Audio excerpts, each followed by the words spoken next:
Hello everyone, welcome back to our channel. तो आज जो हम लोग चैप्टर स्टार्ट करने वाले हैं वो है केमिस्ट्री का third chapter, metals and non metals. ठीक है, तो सबसे पहले हम लोग देख लेते हैं कि इस चैप्टर में क्या क्या हम लोग पढ़ने वाले हैं। तो सबसे पहले आएगा इंट्रोडक्शन, छोटा सा इंट्रोडक्शन दे देंगे। मेटल्स पढ़ेंगे, मेटल्स क्या होता है, फिजिकल प्रॉपर्टीज़ ऑफ मेटल्स होगा। फिर आएगा केमिकल प्रॉपर्टीज़, फिर मेटल ऑक्साइड्स क्या होता है, फिर आता है रिएक्टिविटी सीरीज। ये इंपॉर्टेंट है, ठीक है। वैसे सारा इंपॉर्टेंट है लेकिन इसको थोड़ा एक्सप्लेन करने की ज़रूरत है, ठीक है। ये नॉन मेटल्स क्या होता है वो आ जाएगा, फिजिकल प्रॉपर्टीज आ जाएगा, केमिकल प्रॉपर्टीज आ जाएगा। फिर आएगा आयनिक बॉन्ड्स। आयनिक बॉन्ड्स मतलब जो मेटल और नॉन मेटल का जो रिएक्शन होता है उसको आयनिक बॉन्ड बोलते हैं, ठीक है। उसको अच्छे से पढ़ेंगे। फिर आता है एक्सट्रैक्शन ऑफ मेटल, मतलब जो मेटल आता है वो कहाँ से आता है, हम लोग ओर से निकालते हैं, कैसे निकालते हैं, उसका प्रोसेस क्या होता है, रोस्टिंग करते हैं, कैल्सिनेशन करते हैं वगैरह सब। इस सब में हम ये एक्सट्रैक्शन में पढ़ेंगे। देन आता है कोरोजन। लास्ट चैप्टर में भी एक फर्स्ट चैप्टर में भी एक कोरोजन था, बट ये कोरोजन और ज़्यादा डिटेल में है। ये स्पेसिफिकली मेटल का कोरोजन है, ठीक है। इसमें प्रिवेंशन भी पढ़ेंगे, सारा कुछ इस चैप्टर में कवर हो जाएगा, ठीक है। तो चलो स्टार्ट करते हैं।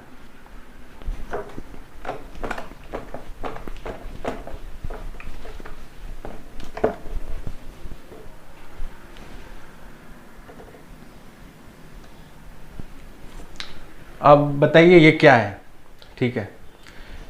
कोई बोलेंगे ये सर्कल है, ठीक है, सर्कल तो है। कोई बोलेगा सन बना है, कोई बोला अर्थ बना है, लेकिन हम बोलते हैं ये एटम है, ठीक है।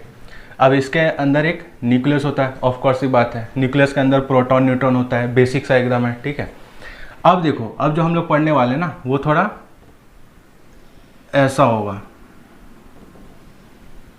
आई एम श्योर कि ये आपको पता ही होगा कि ये सबसे इनर मोस्ट सेल होता है, के एल एम फिर एन ओ तक जाता है। तो जो मेटल्स होते हैं ना उसमें वैलेंस इलेक्ट्रॉन का सबसे ज़्यादा इंपॉर्टेंस होता है, ठीक है। तो जो मेटल में हम लोग पढ़ने वाले हैं तो वो वैलेंस इलेक्ट्रॉन जो है वो कैसे ट्रैवल करता है, फिर कैसे उसका ट्रांसफर होता है, कैसे आयनिक बॉन्ड्स बनता है। तो ये जो वैलेंस इलेक्ट्रॉन होता है ना, इसी की वजह से आयनिक बॉन्ड्स बनता है, ये जाके नॉन मेटल के साथ रिएक्ट करता है। तो ये सारा कुछ हम लोग पढ़ने वाले हैं। तो ये जो है ये एकदम बेसिक चीज़ है, ये आपके माइंड में एकदम होना चाहिए, ठीक है। तो जो चैप्टर है वो है मेटल्स और नॉन मेटल्स। तो ऑब्वियसली है मेटल्स और नॉन मेटल के बारे में हम लोग पढ़ेंगे। तो मेटल्स और नॉन मेटल्स एक्चुअली होता क्या है, अपने आसपास देखो, अपने जो रूम है, अपना जो लैपटॉप है, लैपटॉप देखो किस चीज़ का बना हुआ है, प्लास्टिक का बना हुआ है कि मेटल का बना हुआ है। ऑब्वियसली तुम उसमें फ़र्क पता कर पाओगे, थोड़ा ऐसे मार के देखो। अगर वो आवाज़ करता है तो मेटल का है, उसमें अगर लश्चर होता है हल्का सा ये करके देखना, वो मेटल है। अगर वो अलग तरीके का आवाज़ करता है, प्लास्टिक जैसा आवाज़ करता है, तो वो नॉन मेटल है, ठीक है। तो जो कंक्रीट है, दीवार है, वो नॉन मेटल है। जो बेड है तुम्हारा लकड़ी का है वो नॉन मेटल है। जो अलमीरा हो गया वो सब मेटल वगैरह का हो गया, ठीक है। तो आसपास अपने ऑब्जर्व करना मेटल्स और नॉन मेटल्स का, ठीक है। अब आते हैं ये साइंटिफिक वे में मेटल्स और नॉन मेटल्स को हम लोग कैसे डिफाइन करते हैं, ठीक है। तो सबसे पहले जो एक कॉमन सा डेफिनेशन है वो है elements that conduct heat and electricity and are malleable and ductile, ठीक है। जो हीट कंडक्ट करता है, जिसको अगर हीट करोगे तो वो गर्म हो जाएगा। इलेक्ट्रिसिटी कंडक्ट करता है, इलेक्ट्रिक वायर में अगर लपेटोगे तो वो फिर दूसरे साइड से इलेक्ट्रिसिटी पास करेगा। मेलिएबल मतलब तुम उसको पीट के शीट में ये कर सकते हो, स्प्रेड कर सकते हो। डक्टाइल मतलब जिसको तुम खींच के वायर में कन्वर्ट कर सकते हो। तो वो एक ये जो है ये एक ट्रेडिशनल मेटल का डेफिनेशन हो गया, ठीक है। अब आ गया तुम लोग 10th क्लास में। 10th क्लास में ये डेफिनेशन तुम लोग पढ़ोगे नहीं, तो तुम लोग क्या डेफिनेशन पढ़ोगे और देखते हैं। ये देखो, ये जो है ये जाना पहचाना तुम लोग को लग रहा होगा, ठीक है। ये जो एटम का स्ट्रक्चर है ये सोडियम का है, Na का है। देखो ये बीच में न्यूक्लियस है, ये पॉजिटिव है। इसका जो इलेक्ट्रॉन्स है KLM, K में कितना 2, M में कितना 8 और L में कितना 1, 281, इतना इसका कॉन्फ़िगरेशन है। अब देखो KLM, अब देखो M में कितना होना चाहिए था, M होना चाहिए था 8 अगर होता तो ये स्टेबल हो जाता, ठीक है। या फिर इस 1 को हटा दो और सिर्फ 2 8 रहने दो तो ये स्टेबल हो जाएगा। तो Na जो भाई साहब है ये अपने आप को स्टेबल करने के लिए इस एक इलेक्ट्रॉन को बोलेगा तुम जाओ यहाँ से, इसको हटा देगा, बोलेगा तुम जाओ, हमको स्टेबल होना है।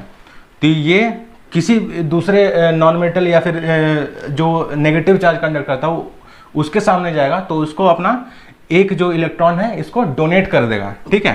तो ये जो Na है ये बन जाएगा, देखो ये बीच में न्यूक्लियस के एल, एम हट गया,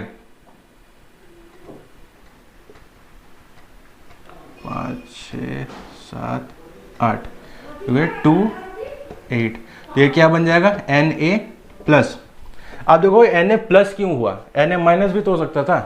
अब देखो Na+ क्यों हुआ, हम लोग जानते हैं जो एक एलिमेंट होता है, एलिमेंट में इक्वल नंबर ऑफ प्रोटॉन्स और इक्वल नंबर ऑफ इलेक्ट्रॉन्स होता है। तो नॉर्मल जो सोडियम एलिमेंट का प्रोटॉन कितना होगा, प्रोटॉन 11 होगा, इलेक्ट्रॉन कितना होगा, इलेक्ट्रॉन भी 11 होगा, ठीक है। अब देखो, अब सोडियम क्या करता है, अपना एक वैलेंस इलेक्ट्रॉन को डोनेट कर दिया, ट्रांसफर कर दिया, तो इसके पास कितना बचा 2 8, मतलब 10 बचा, तो ये Na का ये होगा। अब Na+ का जो हम लोग प्लस लिखते हैं, इसमें देखो, इसमें प्रोटॉन तो डोनेट नहीं कर रहा है, प्रोटॉन तो सेम रहेगा, प्रोटॉन 11 रहा, लेकिन इलेक्ट्रॉन क्या हुआ, इलेक्ट्रॉन 10 हो गया, क्योंकि एक डोनेट कर दिया। अब देखो, अब कुछ तुम लोग को डिफरेंस दिख रहा है इसमें, प्रोटॉन का क्या होता है पॉजिटिव चार्ज होता है, इलेक्ट्रॉन का क्या होता है नेगेटिव चार्ज होता है, तो ये दोनों आपस में कैंसिल कर देता है, इसलिए Na के ऊपर हम लोग कोई भी चार्ज नहीं लगाते हैं, जो नॉर्मल सोडियम का एलिमेंट होता है उसके ऊपर। लेकिन ये देखो, ये प्रोटॉन का पॉजिटिव चार्ज और इलेक्ट्रॉन का नेगेटिव चार्ज, इलेक्ट्रॉन में एक पॉजिटिव चार्ज एक नेगेटिव चार्ज कम है, तो ये कंप्लीटली इसको ये ज़ीरो नहीं कर पाएगा, तो एक पॉजिटिव चार्ज ये बच जाएगा सोडियम का, तो इसलिए 1 ये प्लस साइन हम लोग देते हैं, क्योंकि जो प्रोटॉन का एक पॉजिटिव साइन रह गया ना उसमें, इसलिए हम लोग Na+ लिखते हैं।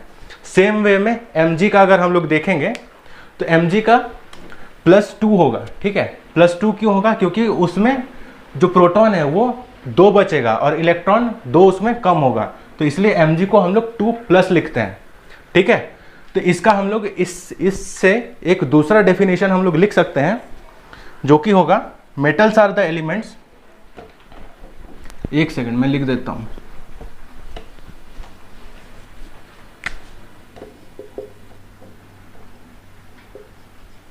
metals are the elements which form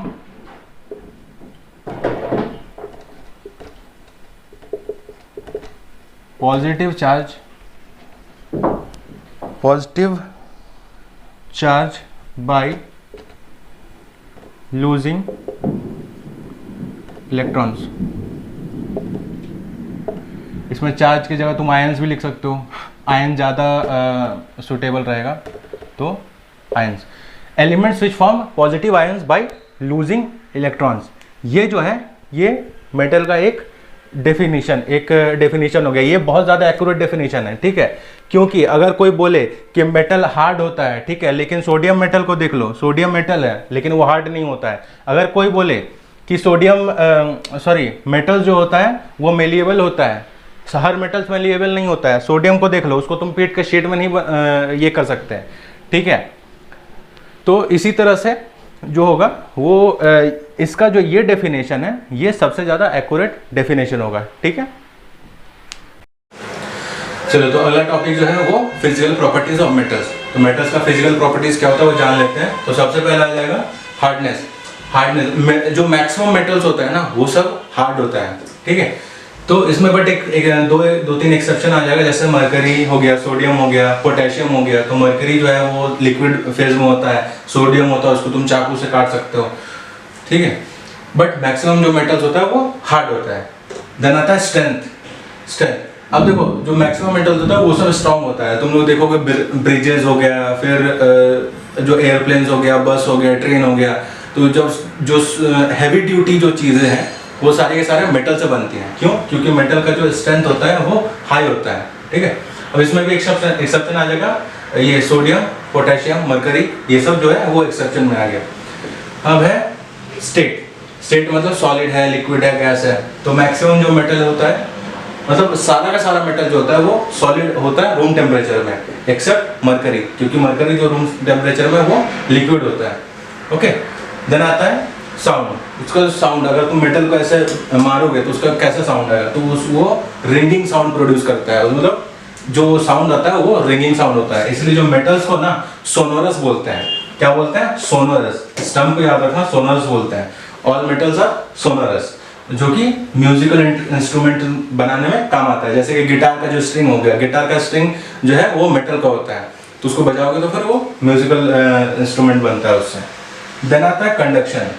तो ये कंडक्शन हीट और इलेक्ट्रिसिटी दोनों का है। तो ये सारा मेटल जो होता है वो अच्छे गुड कंडक्टर ऑफ हीट होता है, plus good conductor of electricity भी होता है।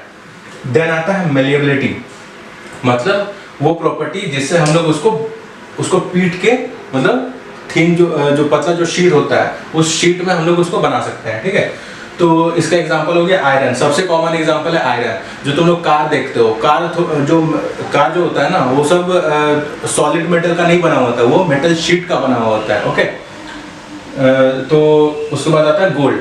काफी सारे तुम फूड मटेरियल में देखोगे कि ऊपर गोल्ड या सिल्वर का जो लेयर है वो रहता है, तो क्या होता है, वो गोल्ड का शीट होता है।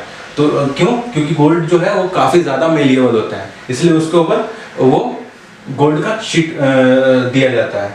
ओके, देन आता है डक्टिलिटी। डक्टिलिटी मतलब it is a property to draw metals into wires, मतलब मेटल को अगर तुम वायर में खींच सकते हो कि नहीं, इस प्रॉपर्टी को बोलते हैं डक्टिलिटी।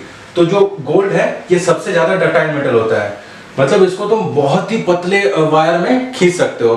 काफी कम मात्रा में अगर तुम गोल्ड लो और उसको खींचो तो बहुत ज्यादा ये गोल्ड जो है वो खींचाएगा। ठीक है, देन आता है मेल्टिंग पॉइंट और बॉइलिंग पॉइंट। ये जनरली सारा का सारा मेटल का हाई होता है एक्सेप्ट सोडियम पोटेशियम। देन आता है डेंसिटी। तो मैक्सिमम जो मेटल्स होते हैं उनका जो डेंसिटी है वो भी हाई होता है। ठीक है, तो ये सारा था फिजिकल प्रॉपर्टीज। ओके, तो अब आ जाएगा केमिकल प्रॉपर्टीज ऑफ मेटल्स। तो मेटल जो है वो केमिकली कैसा बिहेव करता है, तो सबसे पहले आ जाएगा रिएक्शन विद ऑक्सीजन। तो मेटल जब भी ऑक्सीजन के साथ रिएक्ट करता है ना, तो वो बनाता है मेटल ऑक्साइड। तो बहुत सारा मेटल डायरेक्टली एयर में जो ऑक्सीजन है उसके साथ रिएक्ट कर लेता है। बहुत सारा मेटल जो है उसको हम लोग बर्न करते हैं, उसमें हम लोग हीट ट्रांसफर करते हैं, तब जाके वो ऑक्सीजन के साथ रिएक्ट करता है। तो सबसे पहले एग्जांपल आ जाएगा पोटेशियम का। पोटेशियम जब ऑक्सीजन के साथ रिएक्ट करता है तो बनाता है K2O। सोडियम जब ऑक्सीजन के साथ रिएक्ट करता है तो बनाता है N2O। ये लोग जो दोनों है ना, प्लस लिथियम हो गया, प्लस और भी एक दो मेटल्स है, वो सब जो है वो एयर में जो ऑक्सीजन प्रेजेंट होता है उसी से रिएक्ट कर लेता है। तो इसलिए जो सोडियम हो गया, पोटेशियम हो गया, ये सब को हम लोग केरोसिन ऑयल में डुबो के रखते हैं जिससे कि वो एयर के कांटेक्ट में ना रहे। ओके, तो lithium, potassium, sodium etcetera are known as alkali metals. इन मेटल्स को हम लोग अल्कली मेटल्स बोलते हैं। क्यों? क्योंकि they react vigorously with oxygen. Oxygen का बहुत भयानक रिएक्ट करता है ये लोग। तो जब भी अगर सोडियम को अगर खुले में रख दोगे ना, थोड़ी देर बाद वो खुद ही आग पकड़ लेगा। ओके, अब आता है कॉपर पे। कॉपर जो है वो खुले एयर में रिएक्ट नहीं कर पाता है, तो इसलिए हम लोग इसको बर्न करते हैं, इसको जलाते हैं, तब जाके कॉपर रिएक्ट करता है। तो जब रिएक्ट करता है तो क्या बनाता है? कॉपर ऑक्साइड बनाता है, जैसे potassium oxide, sodium oxide, copper oxide. ठीक है, ऐसे ही बाकी सारा मेटल्स रिएक्ट करता है। लेकिन silver, gold, silver, gold, platinum, ये लोग जो तीनों है ना, ये लोग तीनों ऑक्सीजन के साथ कंबाइन नहीं करता है। क्यों नहीं करता है? क्योंकि ये लोग लीस्ट रिएक्टिव है। ये इतना कम रिएक्टिव है कि ऑक्सीजन के साथ ये ना तो बर्न करता है, ना जलाने पे जलता है, ना एज नॉर्मली रिएक्ट करता है। ओके, तो ये सब एक्सेप्शन हो गया। ठीक है, तो ये है रिएक्शन विद ऑक्सीजन। अगला आ जाएगा रिएक्शन विद वाटर। ठीक है, तो जब मेटल वाटर के साथ रिएक्ट करता है तो क्या होता है?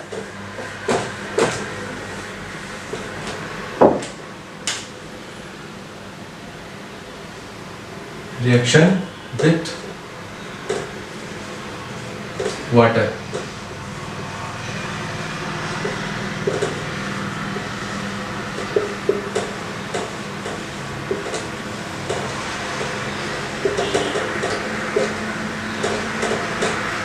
तो जब भी मेटल वाटर के साथ रिएक्ट करता है तो वो क्या बनाता है? मेटल हाइड्रोक्साइड बनाता है, प्लस हाइड्रोजन गैस रिलीज करता है। ठीक है, तो ये चीज याद रखना, ये कॉमन होता है सारे मेटल्स में। तो इसका एक एग्जांपल देखेंगे, सोडियम Na प्लस H2O, ये बनाएगा NaOH प्लस H2। तो सोडियम मेटल है, H2O वाटर है, ये NaOH बनाया। सोडियम हाइड्रोक्साइड प्लस H2, ये हाइड्रोजन गैस निकाला। अब देखो जैसे कि सोडियम हो गया, पोटेशियम हो गया, लिथियम हो गया, ये सब जो है ये भी विगरसली रिएक्ट करता है किसके साथ, वाटर के साथ, ठीक है। तो इसको अगर तुम सोडियम मेटल को अगर तुम पानी में डुबा दोगे ना तो उसमें भी आग पकड़ लेगा, ओके। उसी की तरह ये पोटेशियम में भी होता है। अब देखो कैल्शियम के साथ रिएक्ट करेंगे तो क्या होगा, Ca+,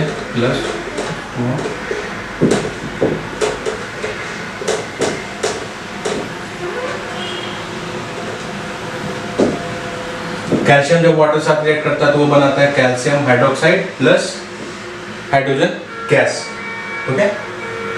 अब देखो अब एक दूसरा एग्जांपल देखते हैं।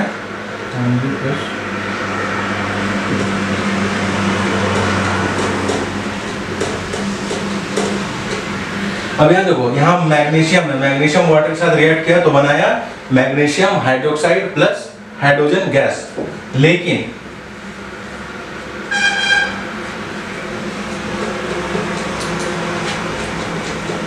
लेकिन मैग्नीशियम अगर वाटर वेपर के साथ मतलब स्टीम के साथ अगर रिएक्ट किया ना तो वो बनाएगा magnesium oxide plus hydrogen gas, ठीक है। तो ये चीज अगर स्टीम के साथ रिएक्ट करता है तो वो इसका ऑक्साइड में बनाता है प्लस हाइड्रोजन गैस रिलीज करता है।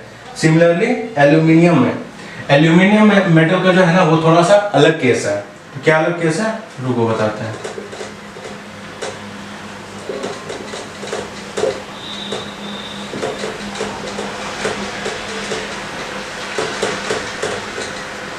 ये जो एल्यूमिनियम मेटल है ना, इसको अगर तुम नॉर्मल वाटर में रखोगे ना तो इतना स्लो रिएक्ट होगा कि वो अननोटिसेबल हो जाता है।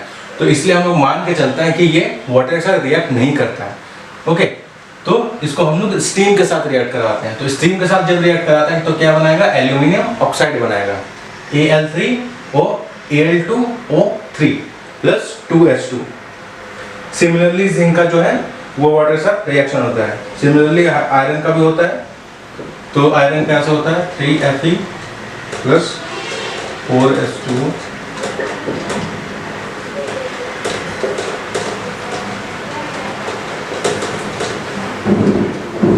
ठीक है, तो ये आयरन ऑक्साइड बनाएगा, ठीक है। तो ये हो गया रिएक्शन विद वाटर। तो अब ये देख लो, एक इंपॉर्टेंट है, both calcium and magnesium are heavier than water but still floats on it. जो कैल्शियम और मैग्नीशियम होता है ना वो वाटर से ज्यादा भारी होता है, तो उसको नॉर्मली डूब जाना चाहिए उसमें, लेकिन वो डूबता नहीं है। क्यों नहीं डूबता है, क्योंकि अगर हम कंटेनर में देखो ये कैल्शियम मेटल अगर रखते हैं तो कैल्शियम जो मेटल है ये वाटर के साथ रिएक्ट करेगा, तो ये जो हाइड्रोजन गैस आ रहा है ना, निकल रहा है ना, तो ये इसके सरफेस पे जाकर स्टिक हो जाता है, ठीक है। सेम चीज मैग्नीशियम में भी होता है। तो इसलिए ये जो गैस है, गैस जो है ये जाके इसके मेटल में जाके चिपक गया, तो इसलिए इसको ये ऊपर करके रखता है, ओके। तो इसलिए ये डूबता नहीं है। अब जो लीड है, कॉपर है, गोल्ड है, सिल्वर है, ये सब वाटर के साथ रिएक्ट नहीं करता है। नॉट इवन स्टीम में भी ये सब रिएक्ट नहीं करता है। क्यों नहीं रिएक्ट नहीं करता है, क्योंकि ये सब जो है ना ये रिएक्टिविटी सीरीज में बहुत लो है। जब रिएक्टिविटी सीरीज हम बताएंगे ना तो उसमें ये एक्सप्लेन कर देंगे कि ये क्या चीज है रिएक्टिविटी सीरीज, ओके। तो अगला टॉपिक आ जाएगा कि जब मेटल को हम लोग एसिड के साथ रिएक्ट कराएंगे तो वो फिर कैसा बिहेव करेगा। ये लास्ट चैप्टर को रिकॉल करना, ओके। उसमें भी ये वाला प्रॉपर्टी बताए हुए हैं।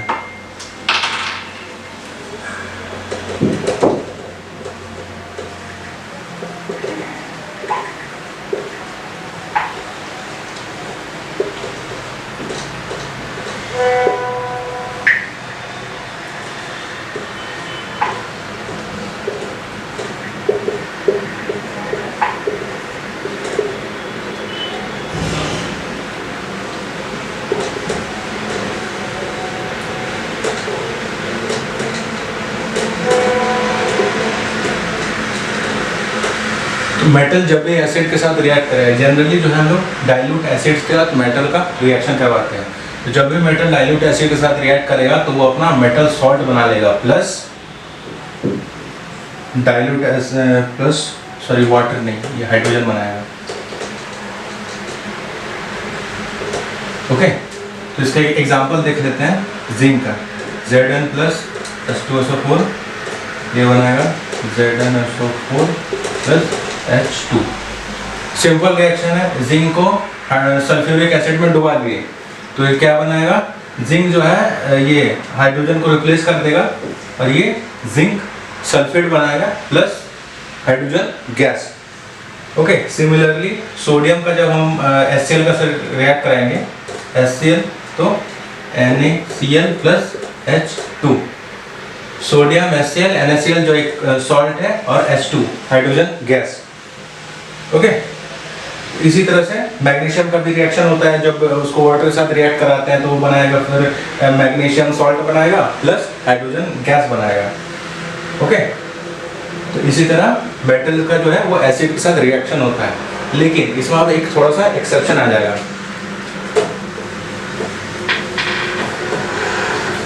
जब हम लोग मेटल को नाइट्रिक एसिड में डुबाएंगे तो ये कोई एक सॉल्ट तो बनाएगा ही, लेकिन हाइड्रोजन गैस रिलीज नहीं करेगा। ठीक है, अब ये हाइड्रोजन गैस क्यों नहीं रिलीज किया? जनरली हम लोग देखते हैं मेटल जब एसिड के साथ रिएक्ट करता है तो वो सॉल्ट प्लस हाइड्रोजन गैस बनाता है, ठीक है, लेकिन नाइट्रिक एसिड जो HNO3 है ये एक बहुत ही भयानक ऑक्सीडाइजिंग एजेंट है। इतना ज़्यादा ये ऑक्सीडाइजिंग, इतना ज़्यादा स्ट्रॉन्ग ऑक्सीडाइजिंग एजेंट है कि ये जो हाइड्रोजन गैस है इसके साथ जाके रिएक्ट कर लेता है। तो जिस मोमेंट पे हाइड्रोजन गैस बना उसी मोमेंट पे वो जो एक्स्ट्रा नाइट्रिक एसिड रहा उसमें वो जाके हाइड्रोजन गैस का रिएक्ट कर लेगा और ये सिंपलर फॉर्म जैसे कि NO2 NO3 ये बना लेगा। ठीक है, इसीलिए जो है ये नाइट्रिक एसिड के साथ जब भी मेटल रिएक्ट करता है तो वो हाइड्रोजन गैस रिलीज नहीं करता है। रिएक्शन होता है, हाइड्रोजन गैस जरूर उसमें निकलता है, बट वो हाइड्रोजन गैस फिर से नाइट्रिक एसिड के साथ रिएक्ट कर लेता है। तो ये था reaction of metals with acids. तो अगला जो टॉपिक है ये है मेटल ऑक्साइड। तो तुम लोग देखे होंगे कि जब हम लोग मेटल्स को बर्न करते हैं, जैसे कि सोडियम ऑक्सीजन के साथ रिएक्ट किया, ये बनाता है Na2O। तो ये Na2 क्या है? ये है मेटल ऑक्साइड। तो कोई भी मेटल उसके साथ अगर ऑक्सीजन होगा तो वो मेटल ऑक्साइड बोलते हैं उसको, मतलब ये ऑक्सीजन में जल गया।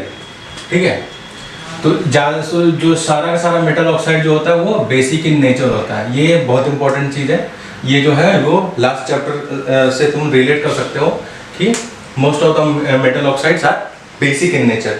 ठीक है, ये रेड लिटमस ब्लू कर देगा। क्या करेगा? रेड लिटमस को ब्लू कर देगा। ठीक है, तो आ जाता है reaction of metal oxides with water. तो देखो मैक्सिमम जो मेटल ऑक्साइड होता है वो होता है इनसॉल्युबल।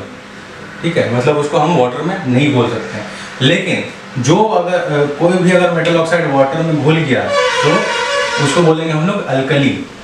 ठीक है, और ये जो अल्कली होता है ये बहुत ही स्ट्रॉन्ग बेस होता है। जब इसको वाटर में जब हम लोग डिसॉल्व करेंगे तो ये बहुत स्ट्रॉन्ग बेस बनाएगा। ओके, अब देखो इसका कुछ रिएक्शन देख लेते हैं वाटर के साथ। K2O ये क्या है? ये है पोटेशियम ऑक्साइड। ये जब वाटर के साथ रिएक्ट किया तो बनाएगा KOH, पोटेशियम हाइड्रोक्साइड। ये पोटेशियम ऑक्साइड था, वाटर के साथ रिएक्ट किया, पोटेशियम हाइड्रोक्साइड बना दिया। ठीक है, similarly sodium oxide Na2O plus water, ये बनाएगा 2NaOH। सोडियम ऑक्साइड वाटर के साथ रिएक्ट किया तो बनाया 2NaOH, सोडियम हाइड्रोक्साइड। ठीक है, अब देखो, अब जिंक और एल्यूमिनियम का केस देखते हैं।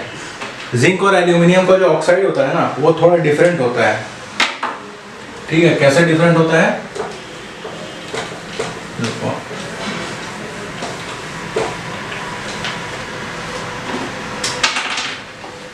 जिंक ऑक्साइड ZnO और एल्यूमिनियम ऑक्साइड Al2O3, ये जो दोनों ऑक्साइड होता है ना, अब जब हम पहले क्या बताए थे कि मेटल ऑक्साइड होता है मोस्टली बेसिक इन नेचर होता है, लेकिन ये लोग तो जो दोनों है ना ये लोग बेसिक भी बिहेव करते हैं और एसिडिक भी बिहेव करते हैं। मतलब जब ये एसिड के साथ रिएक्ट करेगा ना तो ये बेसिक बिहेव करेगा, जब बेस के साथ रिएक्ट करेगा तो ये एसिडिक बिहेव करेगा। ठीक है, तो ऐसे सब्सटेंस को बोलते हैं हम लोग एम्फोट्रिक सब्सटेंस, एम्फोट्रिक सब्सटेंस। ठीक है, तो इसका आप एग्जांपल्स देख लेते हैं। जब ये देखो ZnO प्लस 2NaOH ये बनाया Na2ZnO2 प्लस H2O। यहाँ देखो NaOH ये बेस है, तो हम क्या बोले थे कि बेस के साथ रिएक्ट करेगा तो ये एसिडिक बिहेव करेगा। तो ये बेस, ये देखा कि यहाँ पे बेस है तो ये खुद को एसिडिक बना लिया, तो ये बनाया Na2ZnO2, इसको बोलते हैं सोडियम जिंकेट।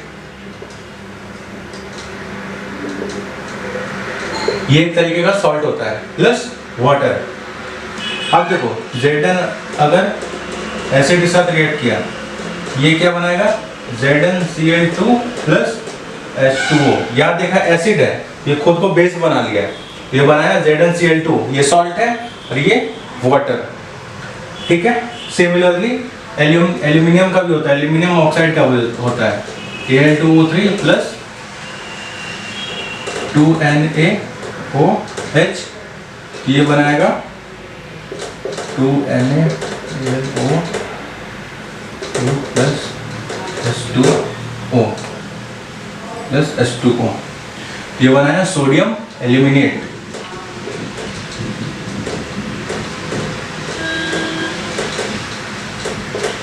ठीक है, एल्यूमिनियम ऑक्साइड, ये देखा ये बेस है, खुद को एसिडिक बना लिया, ये बनाया सोडियम एल्यूमिनेट, ये एक तरीके का सॉल्ट है प्लस वाटर। सिमिलरली ये हाइड्रोक्लोरिक एसिड के साथ रिएक्ट करेगा तो ये बनाएगा sodium chloride, sorry aluminium chloride plus water. तो ये एक अलग तरीके का है, ये इसको बोलते हैं एम्फोट्रिक सब्सटेंसेस। तो ये अलग तरीके से बिहेव करता है। तो ये था मेटल ऑक्साइड्स कंप्लीट। तो अगला टॉपिक है रिएक्टिविटी सीरीज ऑफ मेटल्स। अब तुम लोग गौर किया होगा कि जब हम लोग दूसरे रिएक्शंस में थे, reaction of metal with water, reaction of metal with acid, तो कुछ में था कि ये सब हम बता रहे थे कि ये सब जो मेटल है ये ना वाटर के साथ रिएक्ट करता है ना ऑक्सीजन के साथ रिएक्ट करता है। ठीक है, तो जैसे कि ये पोटेशियम था, पोटेशियम वाटर के साथ रिएक्ट किया तो बनाया KOH plus H2, potassium hydroxide plus hydrogen gas. लेकिन जब गोल्ड है, ये वाटर है, गोल्ड प्लस वाटर, तो ये हो जाएगा नो रिएक्शन। तो ये नो रिएक्शन क्यों होता है? क्योंकि जो गोल्ड है, गोल्ड पोटेशियम से लेस रिएक्टिव होता है, यहाँ तक कि काफ़ी ज़्यादा लेस रिएक्टिव होता है। ठीक है, तो अब देखो, तो अब इस चीज़ को हम लोग कहाँ से पता करेंगे कि कौन सा लेस रिएक्टिव है, कौन सा ज़्यादा रिएक्टिव है? इस चीज़ को पता करेंगे हम लोग रिएक्टिविटी सीरीज से। तो रिएक्टिविटी सीरीज क्या होता है? द ऑर्डर ऑफ इंटेंसिटी और reactivity of metal is called reactivity series. तो एक सीरीज है जिसमें ये एक ऑर्डर में दिया हुआ है, जैसे कि सबसे फर्स्ट में पोटेशियम, फिर सोडियम, कैल्शियम, मैग्नीशियम, एल्यूमिनियम, तो ये करके पूरा मेटल का एक रिएक्टिविटी सीरीज दिया हुआ है। इसके अकॉर्डिंगली हम लोग चलेंगे और देखेंगे कि कौन सा मेटल किसके साथ रिएक्ट कर सकता है। अब देखो हाइड्रोजन यहाँ पर बीच में है, तो हाइड्रोजन के नीचे जो भी है वो हाइड्रोजन के साथ रिएक्ट नहीं करेगा, मतलब हाइड्रोजन ये लोग से ज़्यादा रिएक्टिव है। ठीक है, लेकिन अगर ये इन सब मेटल्स में से अगर कोई भी हो गया तो वो हाइड्रोजन के साथ रिएक्ट कर लेगा।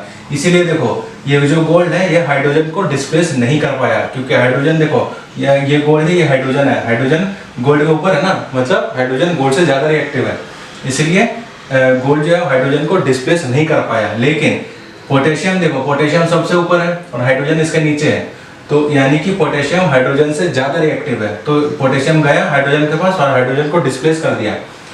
अगर सिंपल लैंग्वेज में समझना चाहो तो ये समझ सकते हो, जो पोटेशियम है हाइड्रोजन से ज़्यादा पावरफुल है। ठीक है, तो ये हाइड्रोजन के पास गया, यहाँ इसको उठा के हटा दिया, लेकिन ये इससे कम पावरफुल है, गोल्ड इससे कम पावरफुल है, इसको हटाने गया, ये इसको इसी को हटा दिया। ठीक है, तो इसलिए इसका नो रिएक्शन, ये रिएक्शन हो गया। अब पूछोगे ऐसा क्यों होता है? इसके पीछे ना बहुत बड़ा मैथ लगेगा, बहुत बड़ा केमिस्ट्री इसमें पढ़ना पड़ेगा। ठीक है, 11-12 में यही तुम लोग को पढ़ना है कि कौन सा मेटल ज़्यादा रिएक्टिव है, कौन सा कम रिएक्टिव है। वास्ट में जाओगे तो पूरा ऑर्बिटल्स का पूरा सीक्वेंस इसमें बैठता है, तभी हम जाके हम लोग इसको बता पाते हैं कि ये कौन सा ज़्यादा रिएक्टिव है, कौन सा कम रिएक्टिव और क्यों ज़्यादा है क्यों कम है। ठीक है, लेकिन एक छोटा सा हम एक हिंट दे के बता देना चाहते हैं कि ये ऐसा क्यों होता है। ठीक है, जिसमें तुम लोग भी समझ जाओ। देखो